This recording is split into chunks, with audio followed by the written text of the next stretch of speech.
In this video, we will build a client to communicate with our Feathers backend. And so in the last video, we saw how to use Postman to create a user and log in. And there were quite a few steps involved, but with the Feathers client library, there are actually built-in methods for authenticating, so it won't be as much work. Now, in our public directory, I'm actually going to override this index.html file. Let's create just a basic HTML file. We'll call it Feathers Chat. And then I need to bring in some CDN links. So there are some basic styles that I'm going to bring in, so we won't have to worry about styling on our own.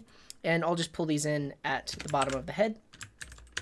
And then there are also some CDNs, some JavaScript CDNs that we need to bring in. So we're going to be bringing in the moment library for formatting dates. We'll bring in the Feathers client library, and then we'll bring the socket.io library so we can have real-time communication with the server. So I'll bring these script tags here at the bottom of the body. So here inside of the body, I'm going to create a div, and I'm going to give it an ID of app. And so we're going to be writing JavaScript for all of this, and essentially JavaScript is going to handle showing the login page or showing the messages page, and all of that HTML is going to get dynamically inserted into this div. We'll go ahead and give it a class. We'll call it flex and flex column, and these are just built-in classes that come from those CSS files that we brought in. Here at the bottom, we're also going to bring in our own custom script tag. So let's bring in a script, and we'll say the source is going to be app.js. And now I need to define my app.js. So in the public directory, we'll create a new file, call it app.js. And inside of here, first thing we'll do is create a socket.io instance. So we'll say const socket equals io. And io is provided for us by the socket client library that we brought in. And then we'll create a Feathers client application. And so I'll say const client equals Feathers. And you'll notice this is actually the exact same way we would do it on the back end, but now we're just in front end code.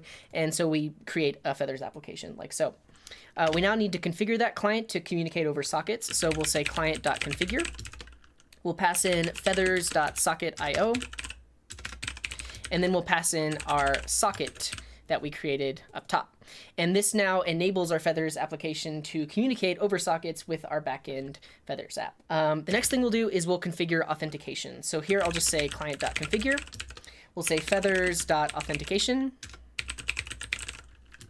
And we need to give it some options. In this case, we're just going to say storage is window.local storage.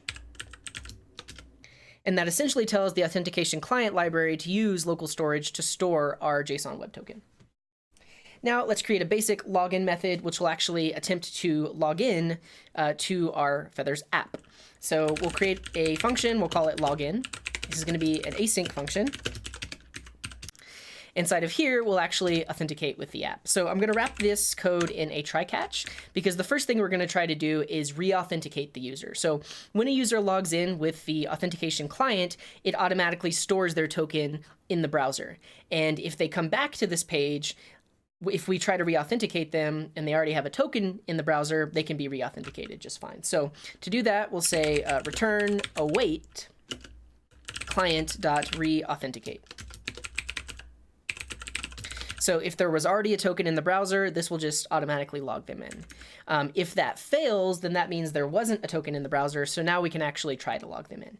And for now, I'm just going to hard code my information, but in a future video, we'll actually build the client-side form where a user can enter in their username and password. But for now, we'll just do client.authenticate. And we'll pass in an object, and this is going to be that same object that we sent in Postman. So we need the strategy. This is going to be local. We'll pass in our email, which we created a user, and the email was hello@feathersjs.com. And the password was super secret. Awesome. Now we'll create a main method, which will actually call our login method. So we'll create a function called main, and this too will be an async function. And we'll say const auth equals await login. And so if the login was successful, we'll get back the user information in this auth variable, and we can go ahead and log that out to the console. So I'll say user is authenticated. and we'll pass in auth. And let's just see that happen. And to get all this code to run, we need to invoke the main function. So if I go to my browser and I refresh the page, well, actually, let's open up the DevTools, because when I refresh the page, we shouldn't see anything here, but on the right-hand side, we do see user is authenticated. Now, again, that's just using this hard-coded information, but in a future video, we'll create a form where the user can enter their information in. But we can see we get back all that same information that we saw when we were trying out the service with Postman. And you can see actually how easy this is. So we don't have to worry about using something like Axios or Fetch. We can just use this library and it automatically handles communicating with our backend service, mainly because of line 4 where we set it up to communicate over sockets. So the last thing we'll do is log the user out. And there is a built-in method for doing that. So we'll just say await client.logout. And if you remember, client is an instance of our Feathers application, and the login method is built in. So when we call that, it will actually remove the token from the browser. And so now if I refresh the page, we see they're authenticated, but at the same time, it actually removed the token, so they're no longer authenticated, just to demonstrate that we can log out. Now, in the next video, we will demonstrate adding Google OAuth to our application so users can actually log in with Google as well. See you there.